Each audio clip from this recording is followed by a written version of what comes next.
Someone in my life thought was my perfect loving partner has exited.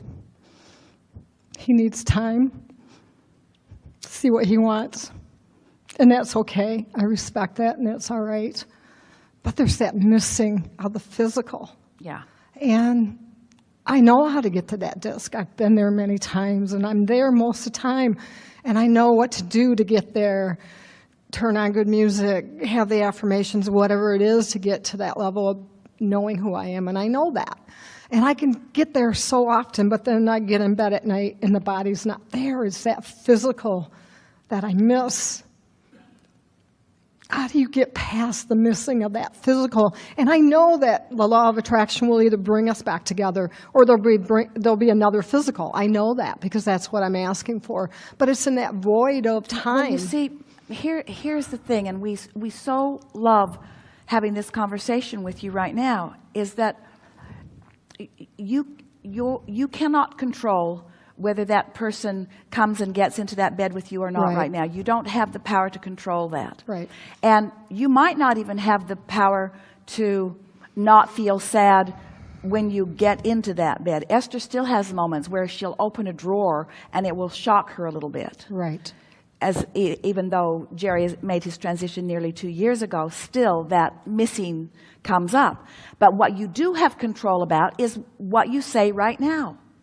You have, in other words, here you are, you're talking to infinite intelligence. We've been talking about finding the high-flying disc, and you choose a topic that makes you cry as your subject. Yes. And we say, you had a choice to do that. And we know, under the guise of looking for material, under the guise of looking for facts, under the guise of looking for answers to questions. In other words, there are all kinds of reasons that you give yourself the excuse to do something, but the bottom line is, this conversation feels bad every time you get on it. You're not ever going to say, I miss him in my bed.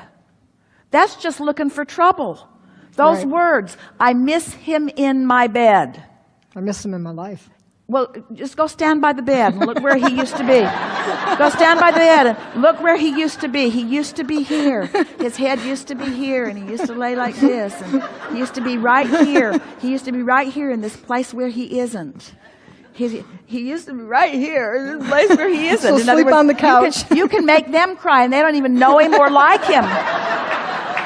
They don't even, and so you don't have to do that to yourself. You do not have to do that to yourself. That's the epiphany that came to Esther. In other words, there are a lot of things you can't control, but you can control how you feel now because you can control what you think now. Well, that's the clue. And you just get better at it and better at it. And so you said some things that felt good, and you said some things that said bad. And now you're listening to us, you feel entirely better. Yes, I and do. so just don't do that anymore. Just don't go there. I'm not going to go to that place that feels bad. I'm just not going to go there. Why would I sacrifice my high-flying disc when there is a plethora that I could be focused upon? Why am I focusing on the thing that for sure is going to take me from my high-flying disc? And I know this. What am I reaching for? Am I reaching for sympathy from others? You want to rendezvous on the sympathy desk? That's a party.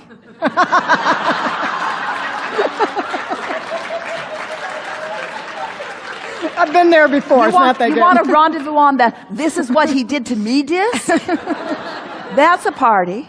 In other words, you get to choose. You get to choose. You get to choose every single time. I know this. We know you know, but you didn't know for a minute, and we had to tell you because we know. And now nothing's changed. He's still gone. Don't cry.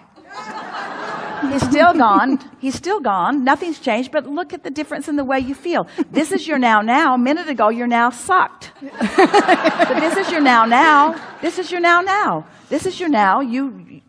And it's nice to have someone like us who will playfully cajole you back into alignment. But you see, here's somebody that is in alignment can cajole you for a little while, but you get really old news really fast. If you need constant cajoling, because if you've got a friend up here and you're not there, and they're pulling you up and pulling you up and pulling you up and pulling you up, and you're not going, pretty soon they join you on the sympathy disc. Right. And then, you see. So I want to go there. Things are always working out for you. And sometimes life turns in a way that doesn't feel like it's working out for you, but it always is working out for you. You just have to decide how much you're willing to stand in the shadow while it's working out for you, because you can step out into the bright light anytime that you choose to. You have the power to do that. You know enough to do that. I know that. You just don't have any excuses to feel bad. There is no complaint justified enough to take you from your high-flying disc. You know too much. We should have put it on the disclaimer that you signed before you came in here. You can't go back, and now you know too much. In other words, now you know. You control your mood by the attention that you give to subjects. And so the game that Esther's been playing, and it's been so effective for her, once she remembered this 17-second thing, because she was finding herself feeling good, as you often do, and then slipping from it because something would remind her of something. And she would start feeling sorry for herself or feeling lonely. And she just started going 17, 16, 15, 14. And every time before she got to 1, she'd forgotten what it was that she was upset about. I'll use it. Yeah. I'll use it. For a while, she chewed on her arm. In other words, just don't vent it, because when you vent it, you never let it out. People say, oh, that's really good that you vented that. No, it wasn't. You vented it is the same thing as you practiced the momentum of it. Right, right. When you're venting, you're going down the trail that you don't like. Yeah. Venting sucks. Don't vent. Don't vent. There's no reason to vent. Venting and affirming are the same thing. Right. But when you're venting, you're affirming what you don't want.